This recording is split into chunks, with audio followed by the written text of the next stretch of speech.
Hi everyone, it's Greyson and this is Greyson Talks Everything. If you're new to the channel, welcome, and if you're not new, welcome back. Do be sure to like, comment, share, and subscribe to the channel if you haven't already, and to be sure to follow my Instagram where you can get the latest updates on when videos of mine are coming out, and to just admire and just like some of my personal fan art that I regularly post, like the ones that you're seeing up on the screen right now.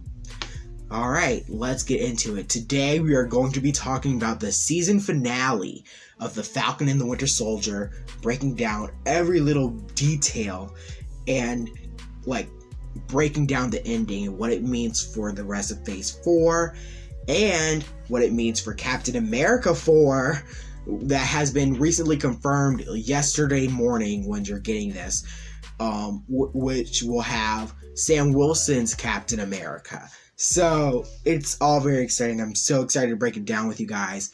Let's get into it.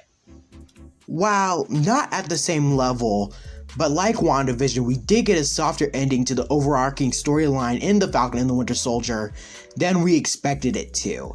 Because they didn't have the strong teases for the Thunderbolts, the Dark Avengers, and Eli Bradley in the formation of the Young Avengers that we thought they would. And I think another curveball this show has thrown at the audience is that a lot of the characters in this episode were in the gray zone morality-wise, which has been one of the main themes of the show, and something Zemo clearly understands because in the world they live in right now, there is no clear-cut good or bad guy. They're all just making it up as they go along. Though Sharon in particular is really destroying the legacy of her aunt, Peggy Carter. So she's a different special case, but we'll get to her later.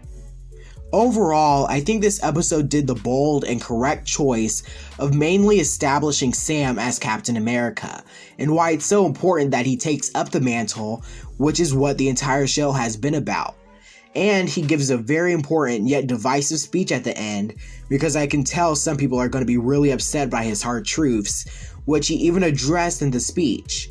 My favorite things he mentioned in the speech was that everyone should have a seat at the table making the decisions that affect them in their daily lives, and the importance of representation and diversity.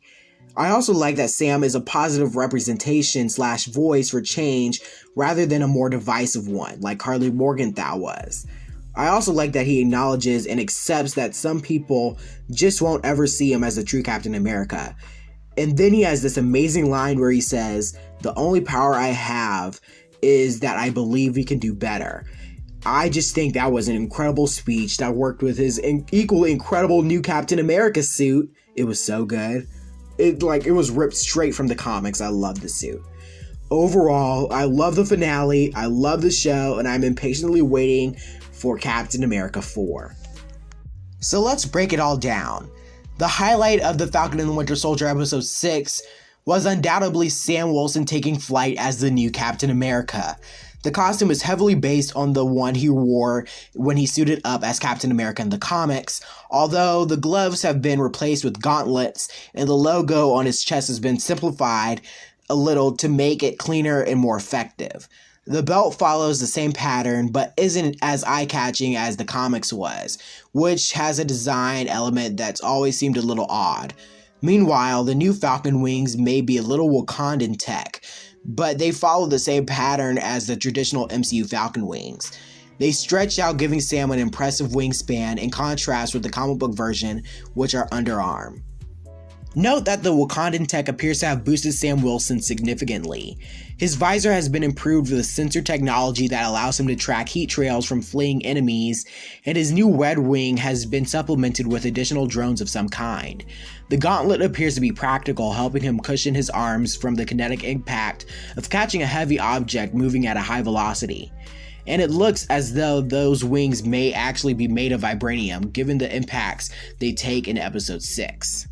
And while Sam Wilson may not be a super soldier, he sure is partnered with one, Bucky Barnes, who joins the battle with his Flag Smashers in an impressive scene where he boosts his own velocity using his motorbike.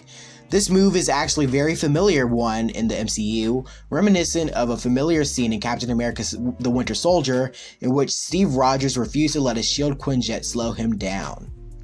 In the comics, Power Broker Incorporated was an organization dedicated to creating superheroes, an alliance between the ruthless businessman Curtis Jackson and scientist Carlin Mollus. The MCU has reinvented the concept though, turning the Power Broker into a shadowy figure who runs a vast criminal empire out of Madripoor. And, surprising nobody, the Falcon and the Winter Soldier episode 6 confirms the Power Broker is none other than Sharon Carter. Apparently, the experience of being branded as an outlaw after Captain America Civil War twisted Sharon's character, and she's now trying to exert control over the world that hurt her. The series hasn't exactly been subtle in terms of setting this up, but Sam and Bucky are still oblivious. Interestingly enough, this change has one major positive impact. The relationship between the MCU and the old Marvel television shows has always been a difficult one. But by changing the Power Broker and the Falcon and Winter Soldier, it avoids clashing with Jessica Jones Season 2. That introduced Marvel Television's version of Carlin Mollus as the one responsible for giving Jessica her powers. The government intended to send captive flag smashers to the Raft, a dedicated prison designed for superhumans, who were in breach of the Sokovia Accords. This prison is lifted straight from the comics, where it was essentially the superhero equivalent of Guantanamo Bay, but in the MCU, the Raft is situated in international waters. This means no government has legal jurisdiction there, and may well mean human rights do not really apply. And in Captain America Civil War, Steve Rogers' team of Avengers were imprisoned there with no hint of due process or promise of future trial. It's easy to imagine a scenario where the Raft becomes a center for experimentation on imprisoned super soldiers, just as the US government experimented on Isaiah Bradley while he was their prisoner. But if Secretary Thunderbolt Ross is still in charge of the Raft, it may be his base for his new potential Thunderbolts program or the Dark Avengers initiative. It's currently unclear just who is held in the Raft right now, but one inmate, transported there by the Dora Milaje after the Falcon and Winter Soldier episode 5, Baron Zemo. He clearly left orders to his butler to finish his mission against the Flag Smashers before he was captured by Bucky, given the terrorists don't make it to the Raft. John Walker essentially redeems himself in the Falcon and Winter Soldier episode 6 because given a choice between taking down Karli Morgenthau and rescuing people who are about to die, he eventually chooses the latter. By the end of the episode, he's decided to take on the Contessa up on her offer of reinventing himself, and he's wearing an even darker version of his Captain America costume. The Contessa dubs him the US Agent. Walker has actually followed a far less painful process of becoming US agent than he did in the comics, where he became so controversial the US government faked his assassination before turning him into the US agent.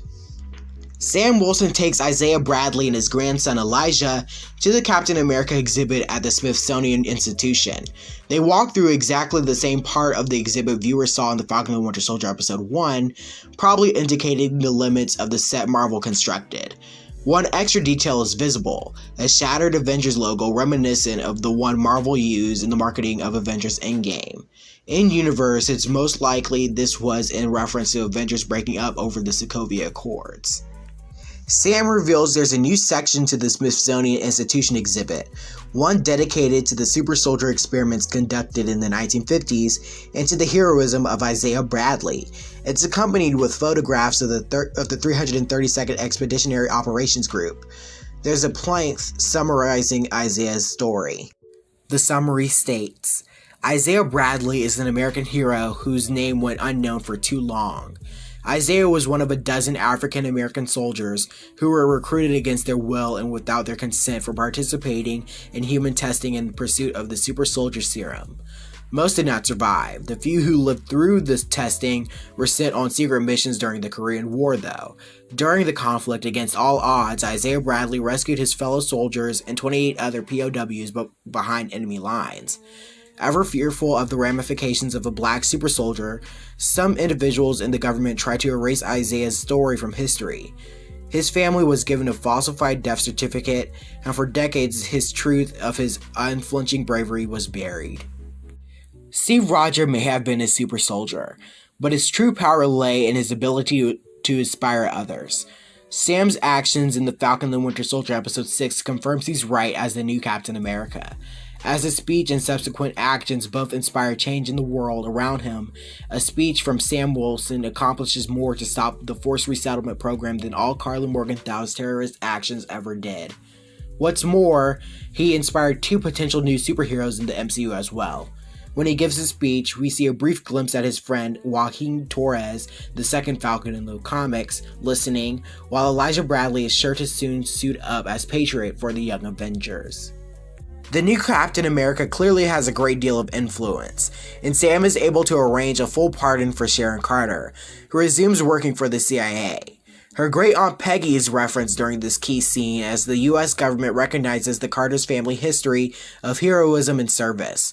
Unfortunately, Sharon is set to betray Peggy Carter's legacy because she's planning to take advantage of her restored access to the CIA database to sell secrets and experimental weapons to the highest bidders. Falcon and the Winter Soldier Episode 6's post-credit scene is certainly a setup, but it remains to be seen whether it will pay off in Captain America 4 or in potentially Armor Wars. So there you have it. That's my spoiler review, breakdown, and ending explained of The Falcon and the Winter Soldier Episode 6, the Season 1 finale. What did you think of the video? What did you think of the episode as a whole? Share your thoughts down below. Don't forget to like, comment, share, and subscribe to the channel. And also follow my Instagram. The link to that will always be in the description.